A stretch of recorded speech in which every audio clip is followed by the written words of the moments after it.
اللہ اللہ اللہ اللہ۔ السلام علیکم ورحمۃ اللہ وبرکاتہ۔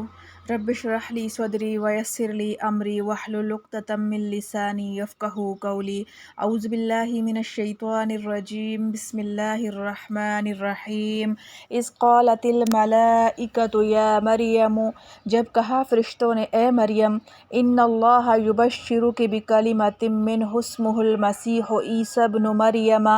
اللہ تجھ کو بشارت دیتا ہے اپنے ایک حکم کی جس کا نام مسیح ہے، عیسیٰ مریم کا بیٹا، وجیحاً فی الدنیا والآخرۃ ومن المقربین، مرتبہ والا دنیا میں اور آخرت میں اور اللہ کے مقربوں میں، وَيُكَلِّمُ النَّاسَ فِي الْمَهْدِ وَكَهْلًا وَمِنَ الصَّالِحِينَ، اور باتیں کرے گا لوگوں سے جب ماں کی گود میں ہوگا اور جب کہ پوری عمر کا ہوگا اور نیک بختوں میں ہے۔ خلاصہ تفسیر، اس وقت کو یاد کرو جب کہ فرشتوں نے حضرت مریم علیہ السلام سے یہ بھی کہا کہ اے مریم، بے شک اللہ تعالیٰ تم کو بشارت دیتے ہیں ایک کلمہ کی جو من جانب اللہ ہوگا، یعنی ایک بچہ پیدا ہونے کی جو بلا واسطہ باپ کے پیدا ہونے کے سبب کلمۃ اللہ کہلا دے گا، اس کا نام و لقب مسیح عیسیٰ بن مریم ہوگا۔ ان کے یہ حالات ہوں گے کہ باآبرو ہوں گے خدا تعالیٰ کے نزدیک، دنیا میں بھی ان کو نبوت عطا ہوگی اور آخرت میں بھی اپنی امت کے مومنین کے باب میں مقبول الشفاعت ہوں گے، اور جیسے ان میں نبوت و شفاعت کی صفت ہوگی جن کا تعلق دوسروں سے بھی ہے،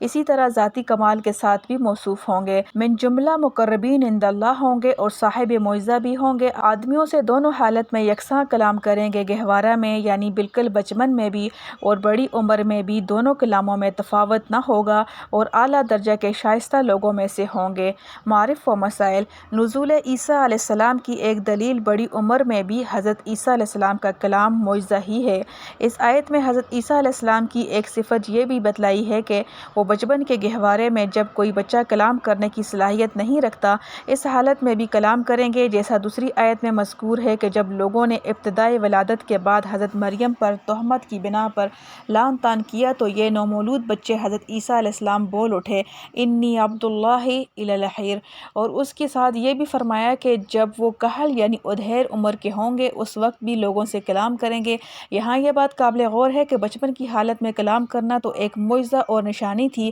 اس کا ذکر تو اس جگہ کرنا مناسب ہے، مگر ادھیڑ عمر میں لوگوں سے کلام کرنا تو ایک ایسی چیز ہے جو ہر انسان مومن، کافر، عالم، جاہل کیا ہی کرتا ہے، یہاں اس کو بطور وصف خاص ذکر کرنے کے کیا معنی ہو سکتے ہیں؟ اس سوال کا ایک جواب تو وہ ہے جو بیان القرآن کے خلاصہ تفسیر سے سمجھ میں آیا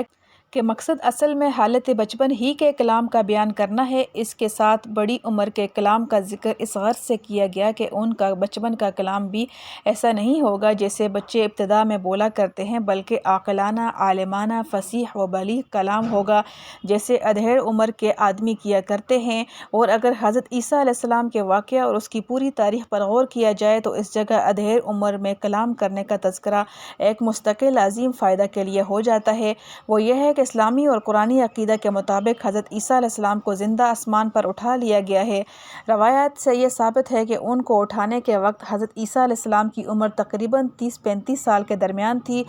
جو عین عنفوان شباب کا زمانہ تھا۔ ادھیڑ عمر جس کو عربی میں کہل کہتے ہیں، وہ اس دنیا میں ان کی ہوئی ہی نہ تھی، اس لیے ادھیڑ عمر میں لوگوں سے کلام جب ہی ہو سکتا ہے جب کہ وہ پھر دنیا میں تشریف لائیں۔ اس لیے جس طرح ان کا بچپن کا کلام معجزہ تھا، اسی طرح ادھیڑ عمر کا کلام بھی معجزہ ہی ہے۔ الحمدللہ الحمدللہ حمدا کثیرا طیبا مبارکا فیہ کما یحب ربنا ویرضی، اللہم احسن عاقبتنا فی الامور کلہا واجرنا من خزی الدنیا وعذاب الآخرہ۔